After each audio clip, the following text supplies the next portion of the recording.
This is the Kia Sportage, now in its fourth generation and a far cry from the rough and ready 4x4 that was launched in 1993.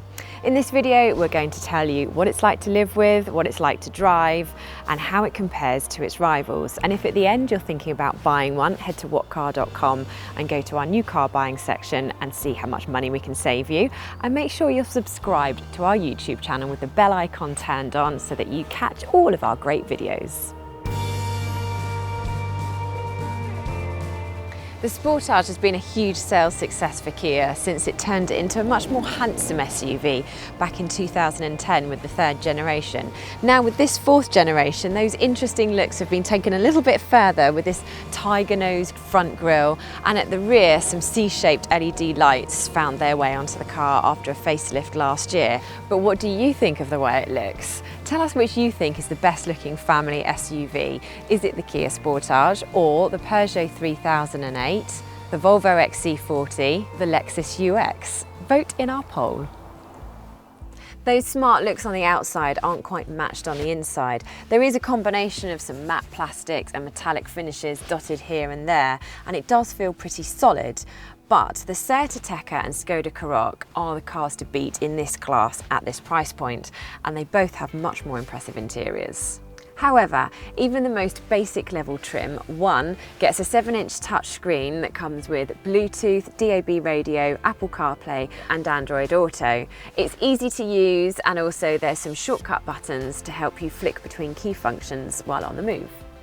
Stepping up to 4 trim or GT Line S, like the model we're testing here, gets an 8-inch screen, and another handy addition with these top 2 trims are these USB ports in the back for people to charge their phones. But overall, the Ateca and Karoq infotainment systems are slicker than the Sportages. Driving position is good thanks to plenty of adjustability. If you go for a trim level above 1, you get electrically adjustable lumbar support. You also get height adjustment. Now, some people would prefer the seat to go a little lower, but generally it's very comfortable for long journeys. And there's also reach and rake adjustment in the steering wheel. Forward visibility is excellent. The same cannot be said for the rear, but fear not, because you do get a reversing camera as standard on all models. Now, in terms of space, if you're 6 foot tall, you should be very happy here, unless you go for the panoramic roof, which is on trim 4 and above, and you can find that that's eating into your headroom slightly. I don't really have that problem. In fact, I can go quite a lot higher and be absolutely comfortable. So we've got decent sized door bins for a big bottle of water. We've got a cup holder here and another one here if you don't go for the ashtray. There's also a little bit of storage there and somewhere to store your mobile phone, and a decent sized glove box. Space in the back, just like the front, is on a par with its rivals. There is plenty of head, leg and elbow room for 2 adults to be sitting back here. Or perhaps you've got 2 baby seats, 2 child seats. There's also plenty of room for them. The Sportage does have one trick which gives it an upper hand over its rivals. These rear seats split in a 60-40 configuration, but you can recline them to an indulgently laid back angle.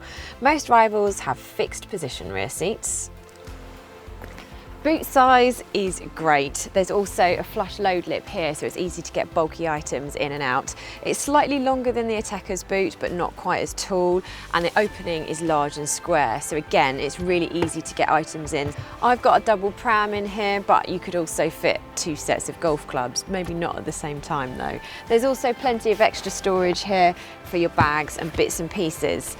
The Skoda Karoq has a much larger boot, the Seat Ateca is about the same, and the Nissan Qashqai is that much smaller. But how much does the Sportage cost, and what's it like to run one? These are the key things you need to know about buying and owning a Kia Sportage. The Kia Sportage is similarly priced to the Seat Ateca and Skoda Karoq, and the 1.6 diesel in 2 trims undercuts the Nissan Qashqai with competitive PCP finance deals as well. And that 1.6 diesel doesn't have as low CO2 emissions as the Qashqai or Ateca, so will cost more to run as a company car. Fuel economy also leaves something to be desired because it is less fuel efficient than both of those rivals. However, if you do low mileage, you may want to consider the 1.6 petrol because that is a lot cheaper to buy than the diesel. The Sportage's trim lineup is a little bit confusing. It goes from 1 to 4 with 3 missing and 2 sporty GT line models at the top. We reckon 2 makes the most sense because you get heated front seats and dual zone climate control among the highlights. Higher trim levels are harder to justify. Kia doesn't really do options, you just have to pick the trim that suits you best. Kia has an excellent reputation for reliability. However, it does also come with a fantastic warranty, which is class leading. It lasts for 7 years and has an unlimited mileage, so you've always got that to fall back on. The Sportage gets 6 airbags as standard, while 2 trim gets traffic sign recognition along with lane keeping assistance and automatic high beam headlights. However, it's disappointing that blind spot monitoring and automatic emergency braking are only standard on the more expensive trims. Other rivals have automatic emergency braking as standard across their lineups, so it's a shame Kia doesn't do the same. The Sportage has a choice of 2 petrols and a few different diesels. Hello, yes, this isn't Rebecca, it's Doug. Just giving you an update on some engines that we've driven since Rebecca shot this video. So, the Sportage is available with a number of different petrol and diesel options, some with mild hybrid technology. But of the lot, we'd say the 1.6 CRDI 134 diesel is the best. You get solid, flexible performance that will pull you up to motorway speeds with ease, even with a fully loaded car. Anyway, here's Rebecca to tell you more about what the Sportage is like to drive. The Sportage has quite a sporty setup compared to most of its rivals, so that does little for ride comfort. Other cars in the class, such as the Qashqai or the Karoq, are more comfortable. It never gets too jarring, but it is less settled than you would want a family SUV to be. Unfortunately, the firm ride doesn't result in a sporty drive either. Yes, the Sportage stays more upright than the Qashqai through bends and it grips reasonably well, but the Karoq and Ateca are more agile still. The biggest problem is with the steering. It feels heavy and it doesn't tell you enough about what the front wheels are doing. And another really annoying thing about the steering is when you're driving along the motorway, you find yourself making lots of tiny corrections just to keep it going in a straight line. The Kia Sportage has striking looks, is decent value for money and is spacious inside, but it isn't great to drive. The interior is not classy compared with its rivals, and it's a shame that automatic emergency braking is not standard across the range. If you'd like to buy a Kia Sportage, then head to whatcar.com and go to our new car buying section where we can help save you thousands. And remember to subscribe to our YouTube channel with the bell icon turned on so that you catch all of our videos.